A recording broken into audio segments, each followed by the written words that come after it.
Telugu Desam party వ్యవస్థాపకులకు స్వర్గీయ NT Ramarao మూలంగానే బడుగులకు సైతం రాజ్యాధికారం దక్కిందని, మహిళలకు రిజర్వేషన్ ఫలాలు అందుతున్నాయని, ఆయన సేవలను ఎవరూ మర్చిపోలేరని టీడీపీ సీనియర్ నాయకులు అల్లూరి రాజారెడ్డి అన్నారు.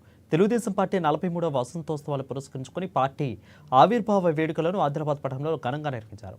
ఇక స్థానిక ఎన్టీఆర్ చౌరస్తాలో ఎన్టీఆర్ విగ్రహం వద్ద ముందుగా పార్టీ జెండాను ఆవిష్కరించారు. అనంతరం ఎన్టీఆర్ విగ్రహానికి పూలమాలలు వేసి ఘనమైన నివాళులర్పించారు. ఆయన అందించిన సేవలను టీడీపీ నేతలు ఈ సందర్భంగా మననం చేసుకున్నారు. ఇక తెలుగు వారంతా గర్వించదగ్గ నేత నందమూరి తారక రామారావు అని అల్లూరి రాజారెడ్డి అన్నారు. తెలుగువారి కీర్తిని ఖండాంతరాలుగా చాటి చెప్పిన మహానుభావుడని అన్నారు. పేదలు, బడుగు, బలహీన వర్గాల సంక్షేమానికి ఆయన చేసిన కృషి ఎనలేనిదని అన్నారు. ఇక ఆయన వారసత్వాన్ని పుణికించుకొని నారా చంద్రబాబు నాయుడు ఆంధ్రప్రదేశ్ రాష్ట్రంలో సుపరిపాలన అందిస్తున్నారని అన్నారు.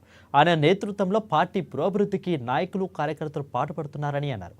తెలుగుదేశం పార్టీ నాయకులు, ఎన్టీఆర్ అభిమానులందరూ కూడా ఎన్టీఆర్ అడుగుజాడల్లో నడవాలని పిలుపునిచ్చారు.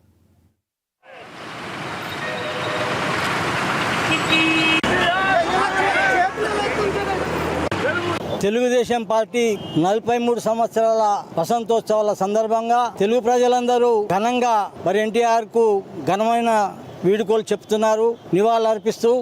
చంద్రబాబు నాయకత్వంలో తెలుగుదేశం పార్టీ ఈనాడు పురోభివృద్ధి చెందుతున్నది. దేశంలో కాక ప్రపంచ దేశాల్లో కూడా ప్రఖ్యాతి గాంచినటువంటి మహానుభావుడు. ఆయన అడుగుజాడల్లో ఈనాడు తెలుగు ప్రజలందరూ మేల్కొల్చి తెలుగుదేశం పార్టీ పురోభివృద్ధికి కృషి చేస్తున్నారు. తెలుగుదేశం పార్టీ ఎన్టీ రామారావు గారు పెట్టిన భిక్ష, ఆ మహానుభావుడు తినడానికి తిండి, ఉండటానికి ఇల్లు, కట్టుకోవడానికి బట్ట అందించినట్టు మహానుభావుడు. ఆయన వల్లనే ఈనాడు బడుగులకు రాజ్యాధికారం దక్కింది. ఎందుకంటే లేడీస్ కూడా, స్త్రీలకు కూడా ఉద్యోగ అవకాశాలు, రాజకీయాలలో కూడా 30% రిజర్వేషన్ కల్పించడం జరిగింది. ఎందుకంటే బీద ప్రజలు లేనిదే ఈ దేశం లేదన్న ఉద్దేశంతో ఆనాడు తెలుగుదేశం పార్టీని 82లో స్థాపించడం జరిగింది. ఆయన చేసినటువంటి సేవ ఈనాడు తెలుగు ప్రజలందరూ ఎక్కడున్నా కానీ మర్చిపోరు. కావున తెలుగుదేశం పార్టీ